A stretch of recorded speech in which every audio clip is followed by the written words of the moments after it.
எங்க சிவானி பாப்பாவுமே பொண்ணு எங்க அப்படின்னு சொல்லி கேட்குறாங்க. எங்க பொண்ணியை பத்தி கேட்டோன்னு மறுபடியும் எப்பவும் போல வீட்டில் இருக்க எல்லாருமே கொஞ்சம் டென்ஷன் ஆக ஆரம்பிக்கிறாங்க.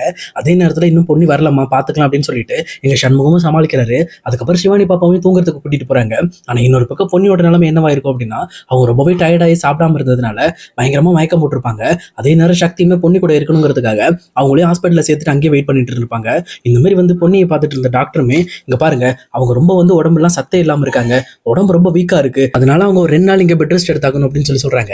இது கேட்டோன்னு சக்தியுமே கண்டிப்பா நான் இருந்து பாத்துக்கிறேங்க, ஒன்றும் பிரச்சனை இல்லை அப்படின்னு சொல்லிட்டு பொண்ணுக்காக ஹாஸ்பிட்டலே தங்கிட்டு இருக்காரு.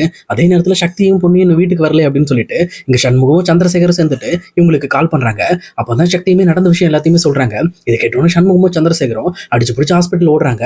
அப்ப இதை பார்த்துட்டு இருக்க ஜெயாவுமே எதுக்காக ஹாஸ்பிட்டல் போறீங்க, நம்ம குழந்தைய தொலைச்சவளுக்காக நீங்க ஹாஸ்பிட்டலுக்கு போறீங்களா அப்படின்னு சொல்லி கேட்கறாங்க. அப்பதான் சண்முகம் அங்க நடந்த விஷயம் எல்லாத்தையுமே இங்க ஜெயா கிட்ட எடுத்து சொல்றாங்க.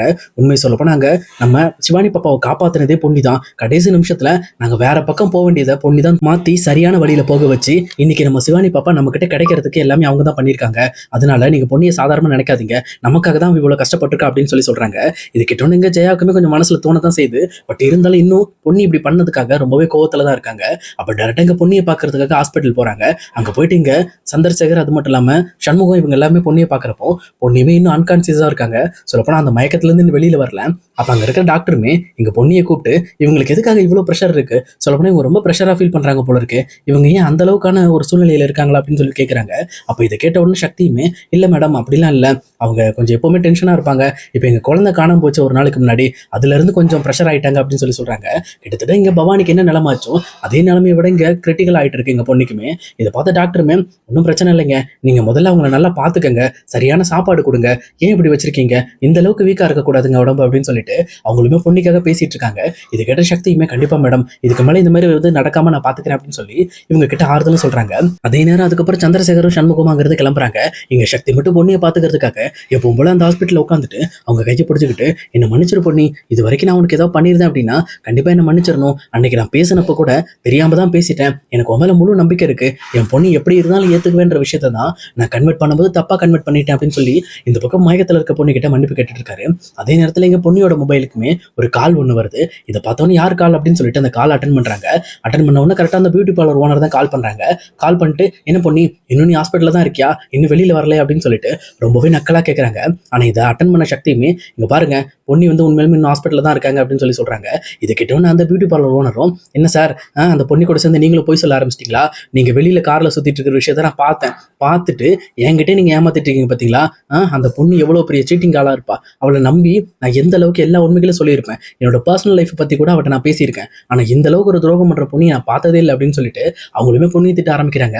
இதை பார்த்தோன்னா சக்தியுமே ரொம்ப கோவப்பட்டு இங்க பாருங்க என்ன நடந்துச்சுன்னு தெரியாம இந்த மாதிரி பொண்ணியை தப்பா பேசாதீங்க, உங்களுக்கு என்ன எதுக்காக இந்த மாதிரி நானும் பொண்ணி வெளியில சுத்திட்டு இருந்தேன்னு தெரியுமா, நான் சொல்ற ஹாஸ்பிட்டலுக்கு கிளம்பி வாங்க, உங்களுக்கு எல்லா உண்மையும் சொல்றேன் அப்படின்னு சொல்லிட்டு இந்த பக்கம் சக்தியுமே சவால் விடுறாரு.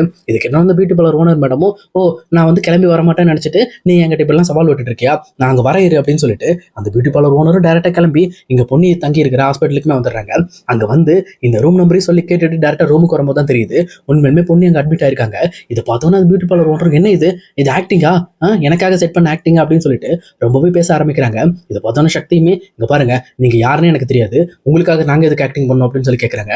இல்ல நான் தான் பெரிய பணக்கார ஆளாச்சு, என்கிட்ட எப்படியோ பணம் பறிக்கலாம், இந்த மாதிரி பொண்ணு உடம்பு சரியில்லைன்னு சொல்லி வீட்டுல சேர்த்திருக்கு, கொஞ்சம் பணம் கொடுங்கன்னு சொல்லி பறிக்கிறதுக்காக இதெல்லாம் பண்றீங்களா அப்படின்னு சொல்லி கேட்கறாங்க. உடனே ரொம்ப கோபத்துல சக்தியுமே இங்க பாருங்க வாய்க்கு அந்த எல்லாம் பேசிட்டு இருக்காதீங்க, நான் யார் தெரியுமா, முதல்ல என் பேர் சக்தி, அது மட்டும் இல்லாம இந்த பாடகர் ஜெயா இருக்காங்க தெரியுமா, ஜெயலட்சுமி அவங்களோட பையன் நான் அப்படின்னு சொல்லிட்டு இந்த பக்கம் அந்த பியூட்டி பார்லர் ஓனர்ட்டே சொல்றாங்க. இது கிட்ட அவங்களுமே கொஞ்சம் ஷாக் ஆகுறாங்க. அதே நேரத்துல இங்க பாருங்க பொண்ணியை தப்பா பேசுறதை இதோட நிறுத்திக்கங்க, உண்மையை சொல்ல போனா நானும் பொண்ணையும் சேர்ந்து எங்க வீட்டுல காணாம போன ஒரு குழந்தைய தேடிக்கிட்டு இருந்தோம், அதுக்காக தான் அந்த விஷயத்த உங்ககிட்ட சொல்லி டென்ஷன் பண்ண வேணான்ட்டு பொண்ணு இப்படி சொல்லியிருப்பாங்க.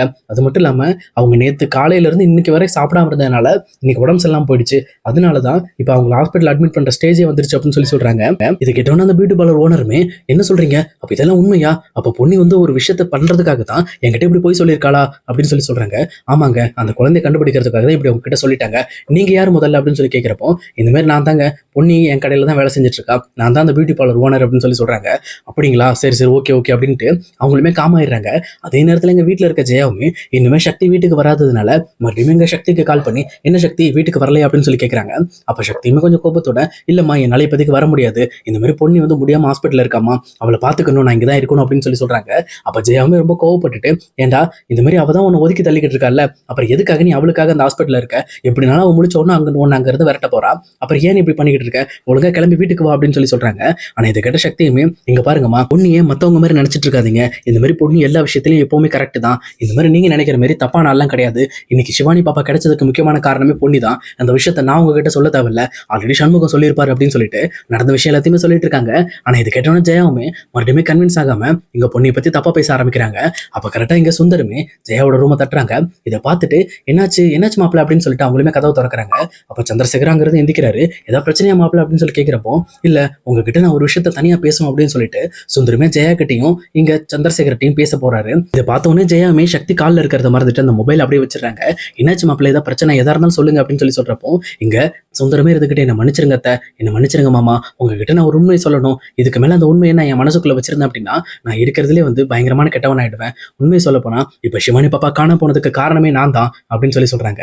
இது கிட்டவனே சந்திரசேகரும் என்ன சொல்றீங்க மாப்பிள்ள, நீங்க எப்படி இப்படி சொல்றீங்க அப்படின்னு கேட்கிறப்போ அங்க கரெக்டா சுந்தரமே இருந்துகிட்டு இல்ல இந்த மாதிரி வந்து நான் ஏற்கனவே உண்மையிலுமே ஒரு பொண்ணு கூட அஃபேர் வச்சிருந்தேன், அந்த விஷயத்த அந்த பொண்ணோட அண்ணன் தான் எனக்கு பணம் கொடுங்க அப்படின்னு மிரட்டிட்டு இருந்தான், அதை வச்சு நான் தர முடியாதுன்னு அவனை மிரட்டிட்டேன், அதுக்கு பதிலாக தான் இந்த மாதிரி சிவானி பாப்பாவை கடத்திட்டான். இப்ப கடைசியில பொண்ணு மட்டும் இல்லை அப்படின்னா கண்டிப்பா என் பொண்ணு கிடைச்சிருக்க மாட்டா, அதனால இதுக்கு மேல நான் பொண்ணுக்கு துரோகம் பண்ணக்கூடாதுன்னு தான் இந்த விஷயத்த உங்ககிட்ட சொல்ல வந்தேன் அப்படின்னு சொல்றாங்க. இது கிட்ட ஜெயாவுமே பயங்கரமா ஸ்டன் ஆகி போய் நிற்கிறாங்க.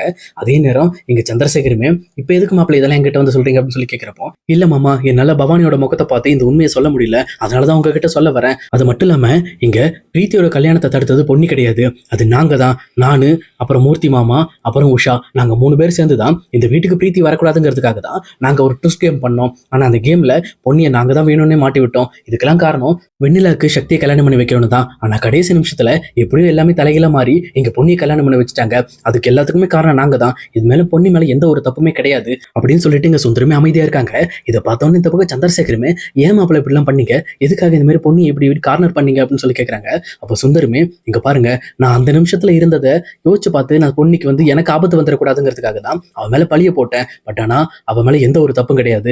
இப்ப நான் ஏன் இந்த உண்மையெல்லாம் சொல்றேன் அப்படின்னா என் பொண்ணு இன்னைக்கு உயிர் பொழைச்சு என் கூட இருக்கிறதுக்கு காரணம் அந்த பொண்ணு தான். அது மட்டும் இல்லாம நீங்க இந்த உண்மையை இப்ப தெரிஞ்சுக்கிட்டீங்க, இப்ப நீங்க என்ன வீட்டை விட்டு வெளியில போன்னு சொன்னா கூட கண்டிப்பா நான் நீங்க சொன்னதுக்காக நான் கிளம்பிடுவேன். ஏன்னா நான் பண்ண தப்புக்கு ஆல்ரெடி அந்த விஷயத்தை என்னால உங்ககிட்ட சொல்ல முடியாம நான் ரொம்பவே தவிச்சுக்கிட்டு இருக்கேன். நான் உண்மையிலுமே ரொம்ப கெட்டவெல்லாம் கிடையாது, நல்லவன் தான். ஆனா அந்த விஷயத்துல நான் வீக்கா இருந்ததுனால தான் இவ்வளவு பெரிய பிரச்சனைகள் வந்துருச்சு. இந்த பிரச்சனைகளை தடுக்கிறது அப்படின்னு எனக்கு தெரியல. ஆனா இதுக்கு மேல இந்த பிரச்சனை வராம இருக்கிறதுக்கு நான் என்ன பண்ணணுமோ அதை நான் கண்டிப்பா பண்றேன். அதனால இந்த விஷயத்துல நீங்க என்ன முடிவெடுத்தாலும் அதுக்கு நான் ஒத்து போறேன்னு சொல்லிட்டு சுந்தரமே ஒரு பயங்கரமான அதிரடி முடிவெடுக்கிறாரு. இதை கேட்டோன்னு இவங்க எல்லாரும் ஸ்டன் ஆயிட்டு இருக்காங்க. அதே நேரத்துல இன்னொரு பக்கம் போன்ல சக்தி மீதெல்லாம் கேட்டுட்டு பயங்கரமா ஃபீல் பண்ணிக்கிட்டு இருக்காரு. அப்ப இது வரைக்கும் பொண்ணு மேல எந்த ஒரு தப்புமே கிடையாது, எந்த தப்பும் இல்லாத பொண்ணிய இந்த அளவுக்கு கஷ்டப்படுத்திருக்காங்க அப்படின்னு சொல்லிட்டு இங்க சுந்தர் மேல பயங்கர கோபத்தோட அவருமே இங்க சண்முகத்தை ஹாஸ்பிட்டலுக்கு வர வச்சுட்டு இவருமே வேகமா வீட்டுக்கு கிளம்பி வந்துட்டு இருக்காரு.